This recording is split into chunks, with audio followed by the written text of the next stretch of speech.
Nancy Pelosi, America, has been sitting on a bill passed unanimously by the Senate to protect Supreme Court justices for 2 damn months. And you know why she wouldn't bring it up for a vote? Because she didn't like what the Supreme Court was doing in the Roe versus Wade case. So she was prepared to allow these Supreme Court justices to be threatened, to be subjected to violence. That's what the Speaker of the House has done. She has a record on this. She failed to bring in the proper authority to protect the Capitol building on January 6th. Why? Because she hates federal police. Remember what she said about the federal police at the Portland federal courthouse? Stormtroopers. So Nancy Pelosi has a problem, and she will never be questioned because Liz Cheney has given her cover.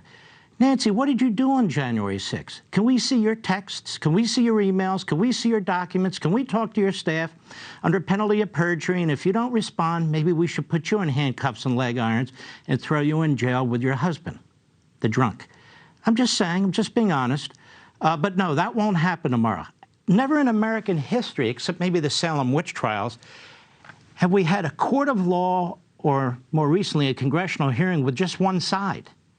Just one side. The purpose of a hearing is to get information, not to put on a Hollywood spectacle. But the media are all in, and we know what we're going to get. My advice, boycott them.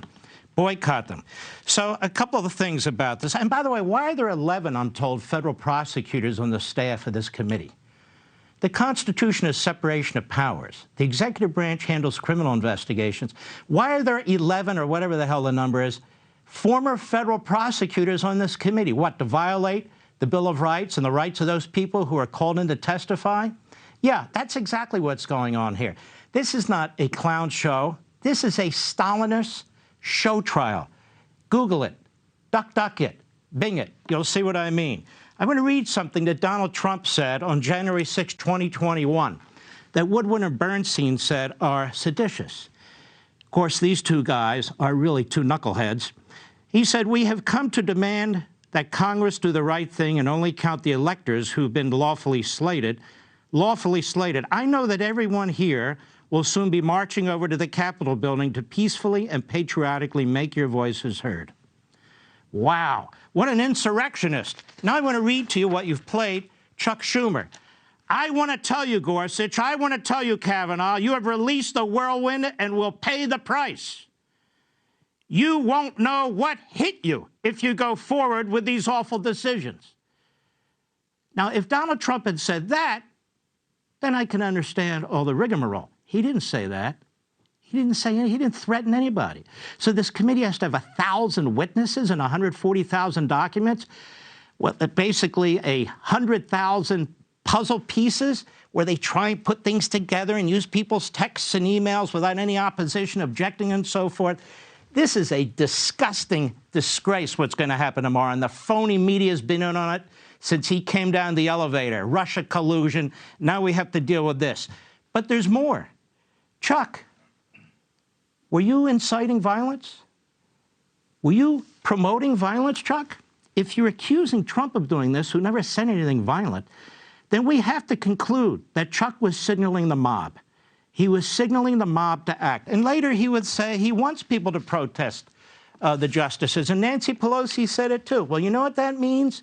They assisted in criminal activity. We all know about 18 United States Code 1507.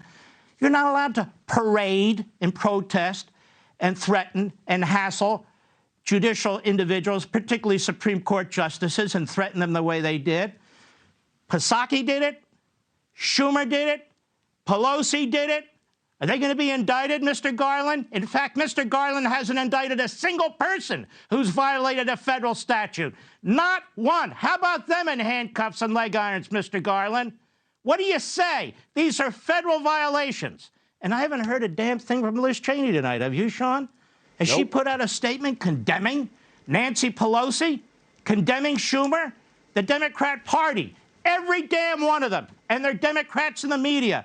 They all said the same thing Schumer did, trashing the justices, trashing the Supreme Court. They've been at war with this court for years. Its independence, the numbers of justices, threats like Schumer. This has become a serious, serious problem. No commission on any of that. Gee, I wonder why, Liz. I wonder why, Adam. people need to put this stuff in context. These people are absolute 100% hacks. And by the time the Republicans take over the House, I hope they will investigate this committee. I hope they will subpoena Nancy and Hoyer and all the rest of them. Get their texts, get their emails. What did you do on January 6th? Pelosi, did you do anything? And by the way, Chuck, have you been in touch with these groups like Ruth Sends Us? Ruth Sends Us? This group with dark money funding people to protest the justices? Let me ask you something, Garland. You went after the Proud Boys? Fine. You went after the Oath Keepers? Fine. You're going to go after this Ruth Sent Us, which is promoting serial violations of federal law for intimidating justices? I've had about enough of this crap, Sean. President says you want the National Guard, you can have it. What happened, America? They didn't bring in the National Guard. Why not? We won't know after this hearing, that's for sure. Want to see more Mark Levin? Go to LevinTV.com and subscribe now.